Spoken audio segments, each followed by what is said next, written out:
is. Do you want So to yeah, just, Mercury retrograde, right? I know. So really quickly, if you just introduce yourself again, and then I'll introduce myself and we'll get started.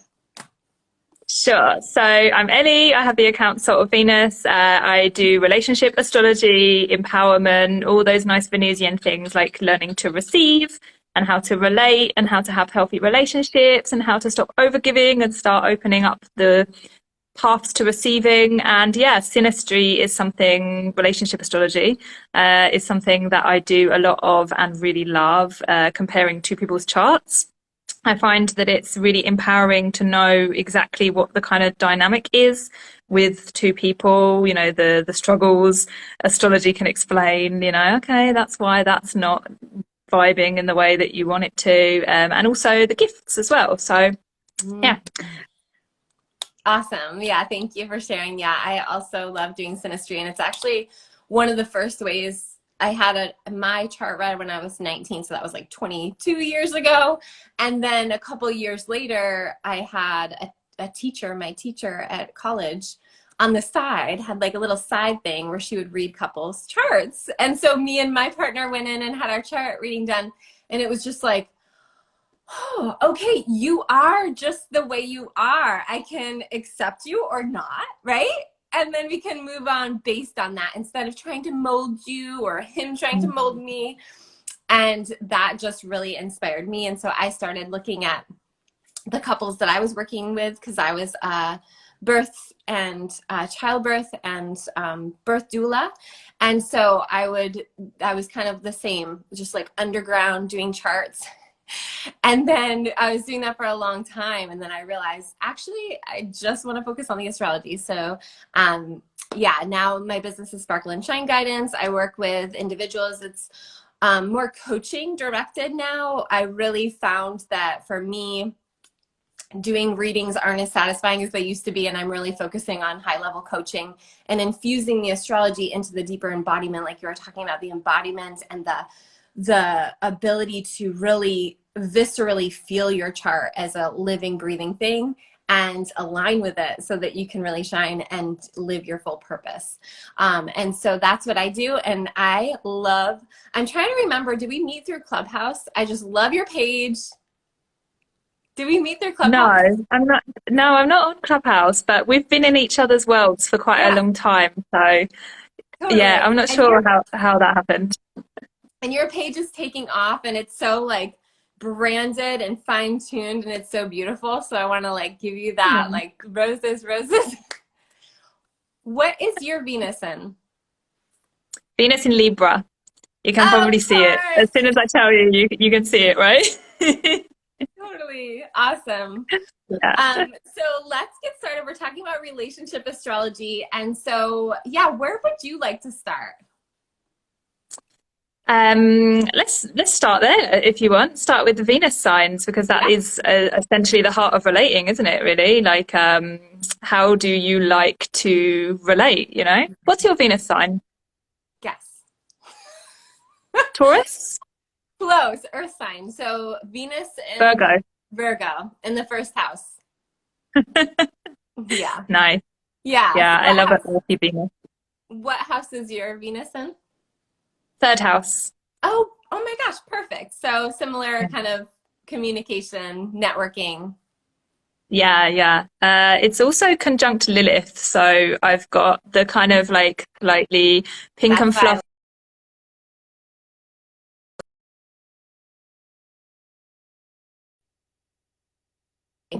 I was just saying that's why I like you. You have that. It's like the Venusian, it's beautiful, wonderful, yes. And then it's with like the liberation, like, let's go. Yeah, Um, totally. yeah, so I don't know how you think of Venus, but when looking at synastry, I think of kind of the love language, right? So it's like, how do you like to Mhm. receive love? And it's so interesting, right? Because how your partner likes to receive love looks very different than how you like to receive love. And we tend to give love the way that we want to receive love. And that's where the wires, right, get crossed. Because then Yeah. when our partner's like, I didn't want this gift that you gave me, or whatever it is, and we take that What as, is this? yeah, yeah. And we take that as almost like, they aren't receiving, like, oh, well, they just don't receive the love I give. And Mm. actually, we're not actually looking deeper to how our partner wants to receive love. Yeah, yeah, for sure. And we simultaneously, we also think that they're not giving to us when they are, because we're just not recognizing what they're giving. And so I'm a big words person, obviously, Venus in air, right? So for me, it's all about words of affirmation. Like, tell me how you feel. Yeah. Like, tell me, otherwise I don't know. And so if my partner like does things for me, like, does helps me with something, or like offers some help, it's for me, I have had to really like be like, okay, that's the same thing as me giving a compliment or giving like positive reinforcement. But yeah, it takes a little bit of awareness, because at first you're like, but they haven't said anything nice to me in ages. Totally, 100%. And I think it's the relationships are effort. All types of relationships are effort. And I think that we're conditioned to believe from movies and everything that you just meet your soulmate and then everybody's happy. And then we also have social media showing us these happy couples, and we don't see the behind the scenes. We don't see the effort that it takes to maintain that, if they're maintaining it, right? And so I think it's a really great thing to look at, the Venus, because when you learn this for your partner, it doesn't mean that you're always going to be able to give it to them in the moment, right? But it can go in the back of your mind, or it can go in your notebook. Like, I think it's something that if you love someone and you want to make it work, you take the effort to give in that way that they're going to feel received, right? And so this is, I think, really big, especially for women, with their man too, or if they're in a heterosexual relationship, because I think we forget that men have this Venus placement as well. What are your thoughts on that? Yeah, I mean, I think nowadays it's become a little bit less binary than we had in like classical astrology books, right? Like when I was first studying astrology, it was all about like, oh, a woman's Venus is like how she loves and what she's attracted to and the kind of aesthetic she has. And a man's Venus is what kind of woman he's attracted to. But that's now, we know that that's outdated and it doesn't cover everybody's experience, right? So now I think it's a lot more kind of fluid, in that your Venus can be for everybody, just kind of how you want to feel loved and how you want to receive and how you want to kind of relate. Um, yeah, I think it's similar to the Mars, but in a slightly different way. Like Venus is like that kind of magnetic, like I want to receive something and I want something to come to me. And Mars is like, I want that and I'm going to go get it. I'm going to like chase after it. And so sometimes we have that kind of imbalance where we're a little bit too much in our Mars or our masculine. And sometimes we have too much Venus or too much feminine, and maybe we're too passive or we're too like chasing. And it can be for anybody. It's like not like, oh, this is for a woman, this is for a man. So yeah, I go a lot into that stuff in my work, like masculine and feminine energies, because I think it shows up quite a lot. Some of the comments as well, like you guys watching, have put like some people have been writing like, why are Capricorns toxic, and like why why are people like this, right? And I think that we can really look at the astrology and figure out, if you are like, if you're self-aware and you like know your chart and you know what you want and you know what you want to receive and you've got kind of boundaries around that, then people that are like not able to give you what you need kind of fall away. And so then like the people who are like toxic are like, it doesn't matter what sign they are, they're just not right for you. And so when you know your astrology, and a lot of the time when you know their astrology as well, and you can kind of like play around and you're like, oh, actually, I don't know if we're ever going to gel because of this and that, then you can actually, yeah, create a boundary around what it is that you want. I'm sure you've also seen this like in individuals, right? In natal chart astrology, like when somebody starts to know and understand their placements, they can say, this is what I want, this is what I deserve, this is how I want to have my relationships, and how I feel comfortable and how I feel safe in relationships. And if somebody is not in that, then it's just not good for me. Which I think, you know, typically, and not to be like against any comments, but typically when we think a certain sign is toxic, we want to look at where it is in our chart and what are the qualities that maybe we can work to embody that we're out of balance with. So this goes into the synastry of looking at to the rising sign and the descendant. And when you look at that, the point where the basically above this line that goes across your chart, the horizon, it's like everything's in the light of day, right? And anything below the horizon line, that line that goes across, the rising and the descent of the sun, basically, when you look below that line, that's in the dark, right? And so when we're looking at what we're drawn to, typically, not always, but typically we'll find that we're attracted to that descendant line. Not always, but many times. And that descendant line is, it's like far away from us. Like we don't get to it till later in life or unless we really do some embodiment work. And we can be drawn to the thing initially without knowing who they are, what they are. We're drawn to the thing. Like for my example, I'm a Leo rising. And so my descendant is Aquarius. And so I have this like, ooh, they're so independent. They're so detached. Like that's so juicy. I want to be like that. And so I'll be attracted to their independence. And then as the relationship goes on, it's the very thing that I'm like, you're just so goddamn selfish and you just think about yourself, right? Yeah. So it's like, where's the embodiment? And this is only something I've learned, you know, as I'm like just turned 40. It's like in the last few years, I'm like, oh, I'm supposed to be the independent one. I'm supposed to practice and play with a little bit of detachment, right? And so when we can play with our chart, when we can see it as a game and we can see it as like just something to play with, we're not going to attract in, because any sign has the higher vibration and maybe the lower vibration, or the light and the dark. And it's not to say that either is right or wrong.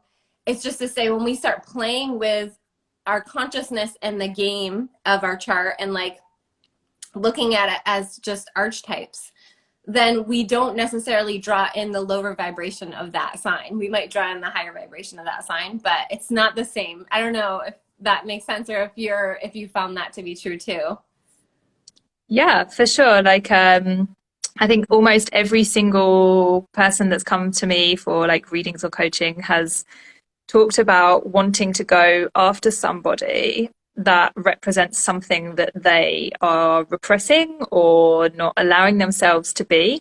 And so it's almost like it's kind of like, especially when we talk about things like twin flames and soulmates and that kind of stuff, it's almost like we're seeking a part of ourselves that we need to like then integrate into ourselves to become more whole. And it's like the path of liberation, right? It's like we need to understand that that is not outside of us, is inside of us, like you say, right? Like I'm also a Leo rising, so I also have Aquarius, right? Risings. Yeah, so I also have Aquarius on the descendant. So for me, it was kind of this archetype of the genius, like going after, you know, for something that was a genius, like a musical genius, a yogic genius, a literary genius, right? Just somebody that shows that like that genius spark. And yeah, I had to kind of realize, oh, maybe I actually might have a spark of genius within me. I don't know. I actually don't need to find it outside of myself. So yeah, it's definitely, I think relationships are one of the biggest transformative, you know, things that we can approach in our lives, right? They're the things that they give us the most pain, but also the most empowerment and the most transformation. Yeah, I totally agree. I think that's so interesting. And this is how, like, because people will ask me, like, oh, what about twins with their chart? It's like the framework is there, the blueprint is there, but how it's translated into your life is so different. And so, like, talking to you and hearing, like, that was what you were drawn to. I was drawn to, like, the independent side, right? It's like everything has its, like, unique flair to the chart. And that's what's so fun about being an astrologer, is that you get to go in and just ask, and just like, it's not, nothing is like predestined and you're locked in, you're locked and loaded to this life. It's like everything has its evolution and its growth. And so it's so fun, instead of like giving someone or telling someone what their life is, to really learn and to really be able to still help and guide, but not do it from a place of like, yeah, like I think a lot of people, when they first learn astrology, or they first start to, you know, want to learn and want to know, it's like, tell me what to do, tell me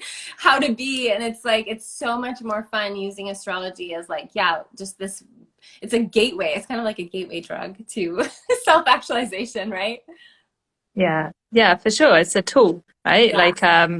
Like any of the spiritual techniques and practices that we have, it's a tool to our liberation and self-knowledge.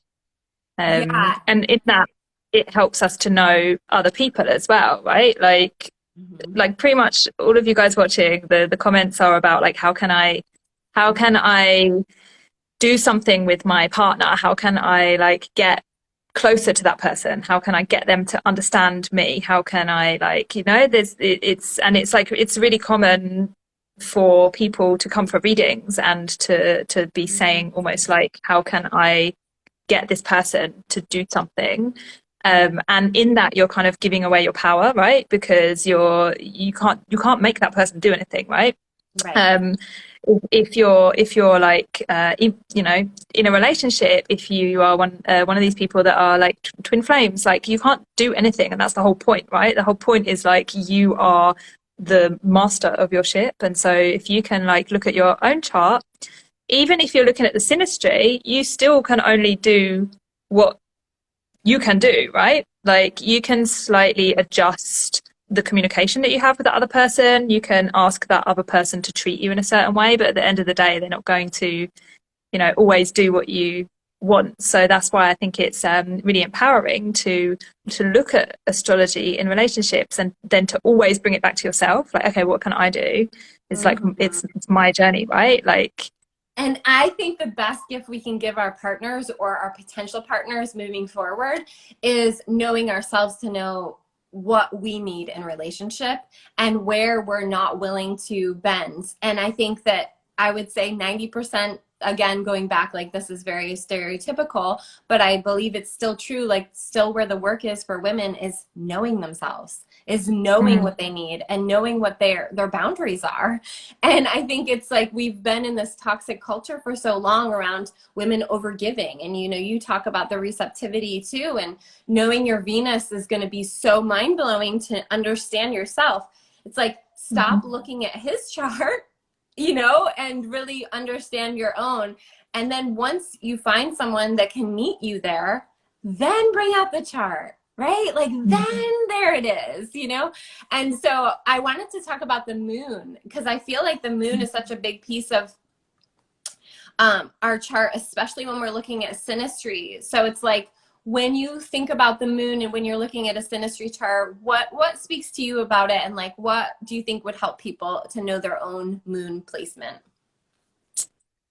I think just off the top of my head, without looking at any specific charts, that we have to remember that it's something that's not conscious, that it's something that's like running behind the scenes. So if you know your partner's moon sign, that's going to be a real clue to how they might be interacting with you without really knowing. Mm-hmm. And then coming back to what I was saying before, that it's all, you know, about what we can do. It's our own empowerment and our own responsibility. That if you look at your own moon sign, you can see how you actually also might be unconsciously contributing to the problem, right? Mm-hmm. And even if it's something where, okay, it's definitely that person, right? It's definitely them. It's not me. Like, I've done nothing wrong. It's 100% them. Like, you can still look at your moon sign and be like, but how am I like perhaps dancing with this problem? How am I like allowing it to activate me, or to like to get in there, you know, like how am I playing with this, like how am I interacting with it? So like for me, I have a Capricorn moon, right? So anyone that knows anything about astrology goes like, oh, Cap moons. My um partner we have actually has this. too. Yeah. Yeah. Yeah, so you know what we're like. We are quite private, right? As in, like, if I've got a problem, then I'm probably not going to tell you about it. Like, I could be like having the worst, anything. I could have a broken leg, and I'll just keep it to myself.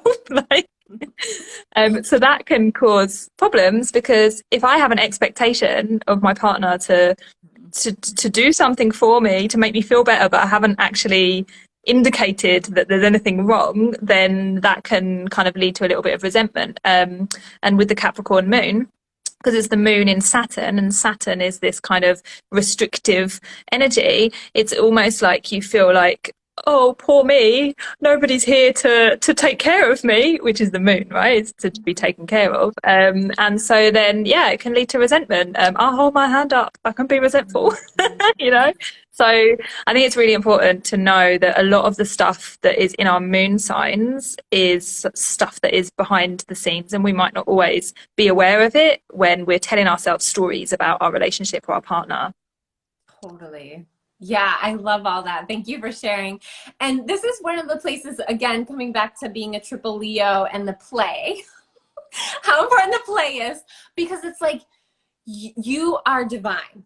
We are divine, right? Like each person is divine. So when we can get out of these kind of taboos or things we've been told about, like, Saturn and the Cap moon, it's like when we can start to play with these archetypes, like one of the things that I find the most fun is like when you're working with couples, is like just pick a name, right? Like pick a name for this archetype. Like, he has, like for my partner, he has a Cap moon, like letting him pick a name for that Capricorn moon. And then when he's feeling that, he doesn't have to explain how he's feeling. He doesn't have to go into it. He can just be like Earl or something. It's like, how can we play with this? Because you're never going to meet someone that has a perfect chart, right? Like you're never going to meet someone that has all the placements exactly where they're happy to be, right? Yeah. And that's what's so fun about learning this stuff, because it really is just then about learning about this person at a deeper level that we're choosing to do life with, right? Yeah. Sorry. Go on. That's all good. I just think the moon is such a good, I think it can be overlooked, right, in relationship, because I think that there's so much relates back to those initial bonds that we make with our parents. My moon is in Leo, but it's in the 12th house.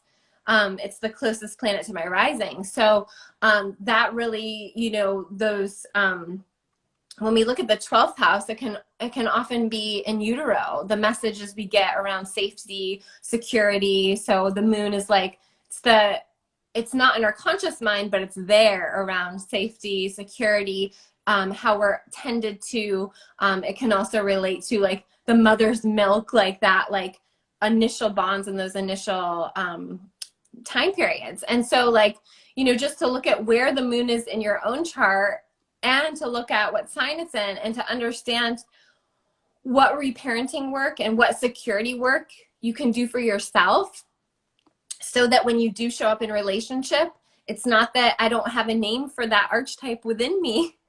It's not that she's not there, right? We're not trying to get rid of her, but then she's not leading the relationship. She's not like throwing temper tantrums all the time, right? It's like, with relationship, it's just about the more self-understanding we have going into it, the more we can meet our partner and really see them for who they are, instead of vilifying or creating these stories about people being toxic, right?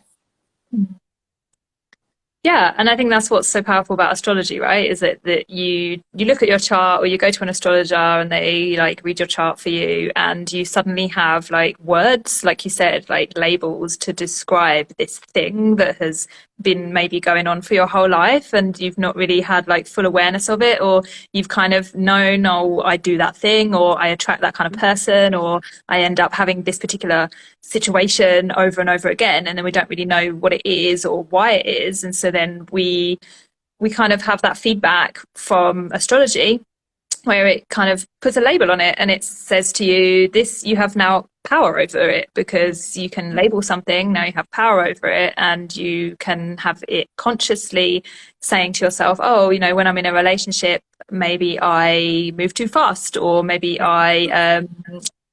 you know, maybe I'm a little bit emotionally unavailable, or maybe I have like very low expectations, or like literally anything, right? We could write like a huge long list. And then you can go to an astrologer, and an astrologer will be like, oh, well, you know, this, and this, and it validates you. It makes you like, oh, okay. And on top of that, if you go to a good astrologer, which I'm sure both of us are, we will not demonize that thing either, right? We'll say like, this is something that is part of you, but it's something that you can really empower yourself through. So like, I think that any of the challenges that we have, and I know relationships is one of the things that is the biggest amount of challenges. I think relationships and money, right? They're both like Venus things. So most of the people that come to me, they're coming to me for relationship or money. These are the two biggies for us, right? So yeah, like any challenge that you have is essentially a gift if you can try and work it out. Like you mentioned the word game, right? Like if you can figure out that game, if you can figure out that puzzle using your birth chart or whatever means you use, whatever kind of system you use, then you can somehow empower yourself, and you can become better perhaps even than if you didn't have that challenge. You know, you can become stronger through it. So yeah, I'm very optimistic. Yes, I love it. So many things were coming up as you were talking. I just love that you brought up money and relationship, and those are your two big things, which are very Venusian things, by the way, of course. Oh yeah. And oftentimes how we tend to think of any past relationship that we've cared deeply about, I found a correlation to we typically have unconscious beliefs about money about. It's like how we're relating, right? And money's just energy. It's a thing that we're relating to. So I love that. That is like your Venus thing. And I also love that. So is your moon in the 5th house then? Well, I use whole sign astrology, so it's in the 6th house, but in Placidus, it is in the 5th house. Yeah. Yeah, I can see that. Okay. Awesome. Well, so the moon, Venus, and then I think, do you have a minute to talk about Mars? Because I feel like it's those top 3 for me. I'm like, let's just cover those. Yeah. Let's do it. So yeah, what do you think of Mars? Oh, you would? Okay, so yeah, Mars is like our inner warrior, right? So it's how we get. If Venus is how we receive, then Mars is how we pursue or how we get. So typically, I see. I actually get a lot of people who have Venus and Mars, some sort of aspect between their Venus and their Mars, and so they have struggled flitting between. Being somebody that chases too much, so they've got a really overactive Mars, because Mars is all about like, I want that, and if I don't get it, then I'm worried that I'm not going to get it, so I have to be the first person to message. I have to, be the instigator. I have to be the initiator, and a lot of the time they can't kind of relax, or the opposite way, where it's kind of like I don't actually want to put myself out there. I'm like a little bit. Like a healthy Mars is like, I want this, I'm going to set my boundary, I'm going to say no to what I don't want, I'm going to go after what I do want, right? Like, it's like, yeah, I'm Mars, I've got it down, I've got no worries about things. But most people actually don't have a healthy Mars. And I think it's something to do with, without going too much into it, I think it's something to do with our society at the moment, where we have really, really unhealthy masculine energies, like just run wild in the world, too much competitiveness, too much conquering, like taking what you want without thinking of the consequences of the other person. There's a lot of unhealthy Mars energy, which is masculine energy. So I think that a lot of people have a disconnect with their own Mars in their charts, where they are kind of either shying away from it, or they've been taught that if they don't kind of make it more and more and more, that if they don't hunt down what they want, if they don't work until they're burnt out, if they don't chase after a partner, or if they don't demand from their partner, then they won't get what they need, they won't get their needs met. So yeah, that's like a whole that's a whole life in itself, but this is just something that I've witnessed. Totally. And I think to speak to what you were just saying about our culture and the unhealthy, like colonialism, like conquer, take what you want, take the resources you need. It's like, for me, like the higher aspect of Mars is like honor, you know, it's like, it's a warrior that has honor. And I think that we've lost touch with what that even feels like in our body. And so, yeah, like looking at Mars with honor, but also like what at the higher aspect our body needs too. Cause I feel like there's so much with tending to our own bodies, and this is my Mars in Cancer. So, you know, this is just my perspective, but like tending to what our body needs at a very basic level, that base level. And then that opens us up to act from Mars from a higher aspect, right? Because Mars is beautiful, right? And like you're saying, like we're just out of balance with that. And so many people are out of balance with their own. And in relationships, this can be like your sex drive or the lack thereof, or the lack thereof understanding it to be able to initiate, to be able to interact with. And so obviously, like, so I have my Mars in Cancer in the 11th house, and my partner has his Mars in Libra in the 6th house. And one of the main things about looking at your Mars is neither of us have a really like I'm going to get you, you know, kind of energy necessarily. And so it takes a little bit of like workarounds with the Mars. Now, granted, like looking at other aspects, like our Venus is like popping, you know, but it's like both of us wish the other one would initiate more. Like, right? It's like, I want to be pursued. And he's like, I want to be pursued. And it's like, oh, right. Okay. I'll pursue you. This dance, right? Going the opposite way. Yeah, totally.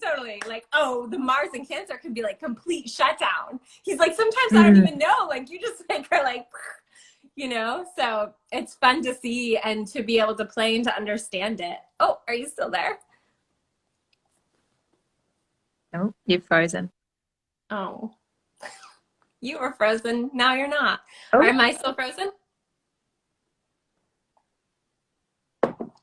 Let me look. Is it working now? No, you're frozen. Am I frozen? It's kind of like glitchy, like a glitch there. So we could, I'm trying to think. We could restart it, or we could just see if it catches up. Can you hear me? I can still hear you, yeah. Okay, well, let's just keep going. We'll just, it doesn't look frozen for me. Yeah, let's see if it comes. Okay, that's okay. We'll just keep talking, and if it clears up, it clears up. Yeah.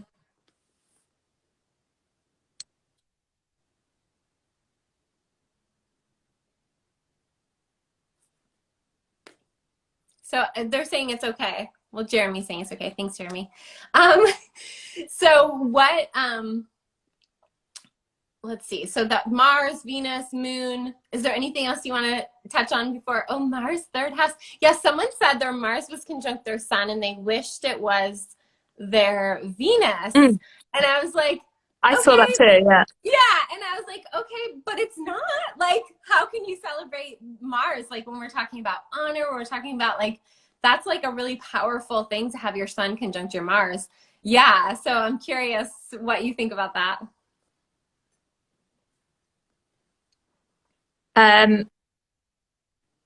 Sorry, it's a bit glitchy, so I don't know if you can still hear me, but I also have Sun conjunct Mars, so it's something that I think is actually quite powerful. Sun conjunct Mars, I would say, from an astrologer's perspective, is perhaps preferable to Sun conjunct Venus, because Mars can handle the heat of the Sun, whereas Venus can sometimes feel a little bit overpowered by the Sun. So yeah, I think that Sun conjunct Mars is actually quite a powerful placement, although it takes a little bit of time to get used to, let's say. Like I didn't really understand mine when I was younger. I was kind of told that I was like bossy, and I was a bossy kid. But I didn't really understand why until I was older, and then I started to kind of own it and be like, oh, actually, maybe maybe I am a little bit. And so when you start to own something, it doesn't affect.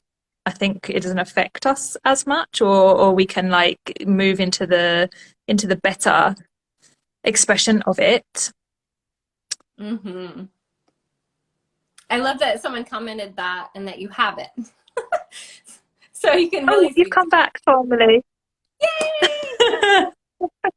Sorry, that was really weird. I was just like talking to myself and like a little wheel over your phone, over your face. Sorry. So yeah, I was a little bit like, I know it's so hard to just keep going when you're like, yeah. what's actually happening? Yeah, okay. So one thing we didn't talk about, which I would love to just touch on before we kind of wrap up, is we didn't talk about like trines, sextiles, squares, these types of things in Mhm. synastry and how they can kind of be Yeah. like very zingy or very confronting, right? So is there Yeah, anything that thingy you, like that. yeah. Yeah, so one of the things that I find comes up quite a lot is that people get worried when they have a lot of squares or when they have any squares within their synastry. So for those of you guys that don't know, a square is when two planets are at 90 degrees from each other. So if you're like comparing your chart to your partner's chart or your potential partner's chart, and then in that kind of that synastry, right? If the two planets are at a 90-degree angle, give or take, then that's called a square. And a lot of the time we think, oh, squares are bad, and that is something that we should avoid. Oh no, I've got my sun square, like he's whatever. But actually, I find that we need the squares because the squares are what cause enough friction to have attraction. And that if you have too many trines with somebody, which are positive angles, or too much flowing energy, too much positive, you might end up just being friends and there might not be any like kind of like, oh yeah, like friction. We need friction for there to be passion.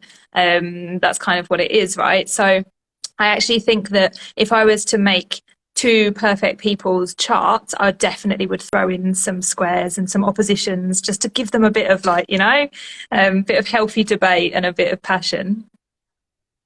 Totally, I agree. And I also think of it as like traction. Like, Mhm. if the idea of life is like climbing this never-ending mountain, but there's no traction, it's just like you might just hang out at the bottom of the mountain and be like, this is good, we're happy here. So it's like traction to like move and grow together and like, yeah, find new ways. So I love that. And I think that of course it's really juicy and lovely to have some conjunctions. I didn't mention conjunctions. Some conjunctions are really fun. I can tell are really quickly.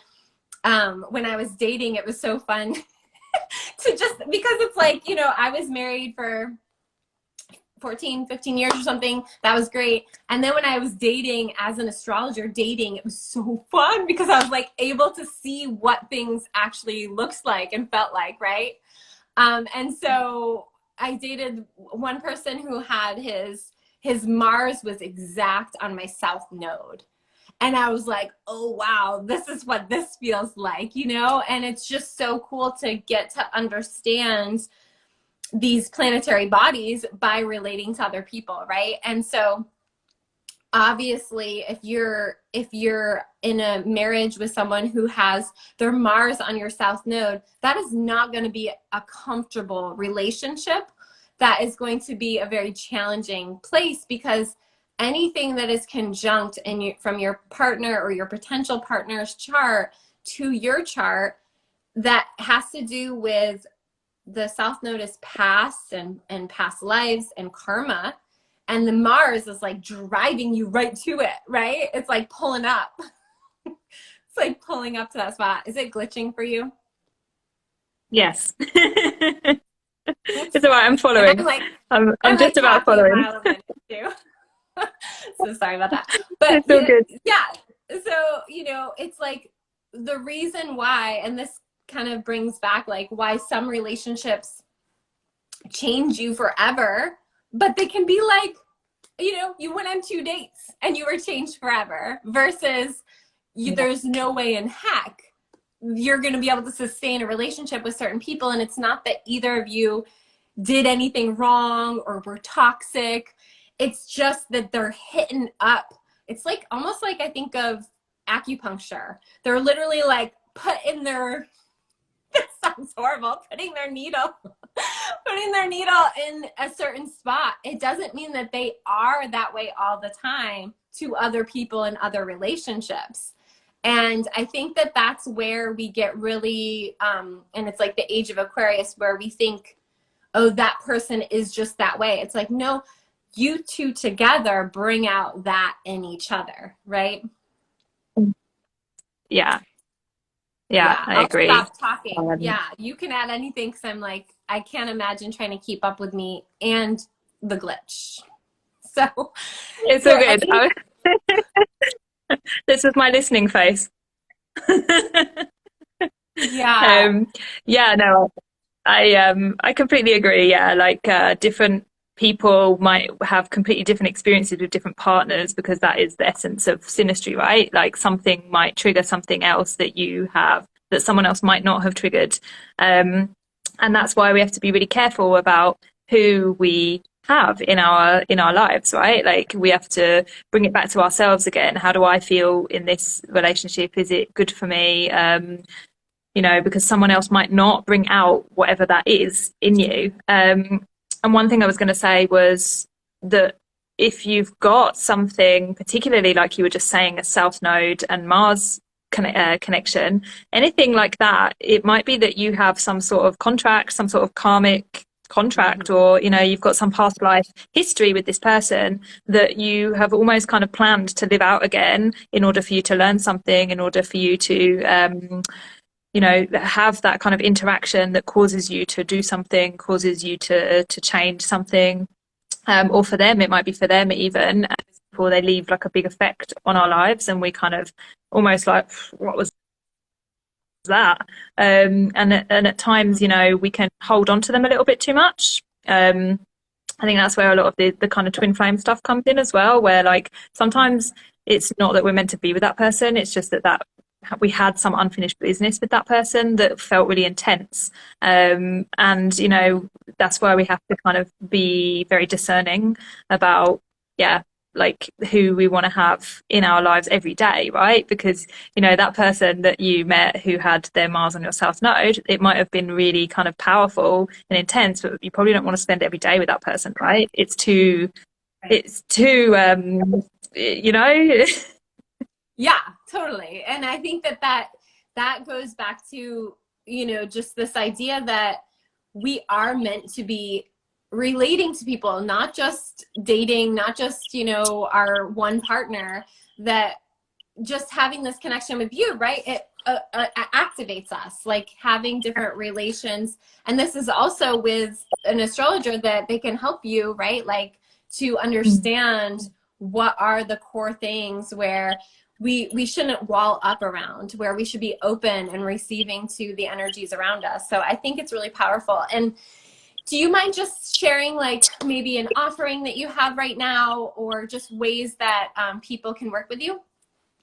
Yeah. So at the moment, I'm booking readings for June. So I do birth chart readings and synastry relationship readings. I also do like business readings. So people that want help with their branding, I love doing those as well. So you look at your birth chart and see how that can kind of help you in business. I also have a membership that I do divine feminine astrology. So we follow the transits of Venus. So every Venus transit, we have a workshop, and then we also have a workshop on a goddess each month. So we kind of learn how to get into those Venusian things like relating, receiving, how to do love, how to do money, how to do empowerment. So yeah, you are welcome to message me about any of those. Yay. Thank you so much for being here. And I'll just share really quickly. So for those of you that don't follow me, I have a planetary planner, and that is, I have a digital or a paper. So if you're not in the US, you can get the digital on my website, and that link is in my profile. So for any of you that want to track the moon cycles, the full and new moons, start to understand the days of the week and how they relate to each planet, and just start to work on your own boundaries and energy. That's something to check out. And yeah, I just so appreciated getting to know you better and being able to have this. So thank you for being patient, even with the glitches and the echoes. Yeah, well, Mercury retrograde, what could we expect, right? If you're going to do it, might as well do it. Oh, really quickly, Thank you since for it's having me. working. Yeah, since it's working, I just do really quickly because I'm like, the astrology right now is so fun. And I love how we both have like this red energy, like the red. Yeah. Do you really quickly want to share anything about the astrology right now before we wrap up? Right now, there is so much Aries energy. It's like, so we were talking about Mars, all of those themes are coming up, right? Like desires, chasing, being empowered, standing up for what you want, courage, going after what you need, going after what you want. Um, but we also have Chiron there. So I've just posted on that actually, where it's really important to remember, for people to remember, that sometimes desire is not everything. Like we often get told a lot in spiritual communities that like, oh, if you want something, then it will just come to you. And if you want something, then just do it. But actually we have so much, you know, like as you were saying about the moon was, you know, it's so much under the surface that sometimes desire is not everything. So if you feel like really excited by the current astrology right now, then that's awesome. But if you don't feel like that, like don't beat yourself up. Like there is more to it than just go after what you want. For sure.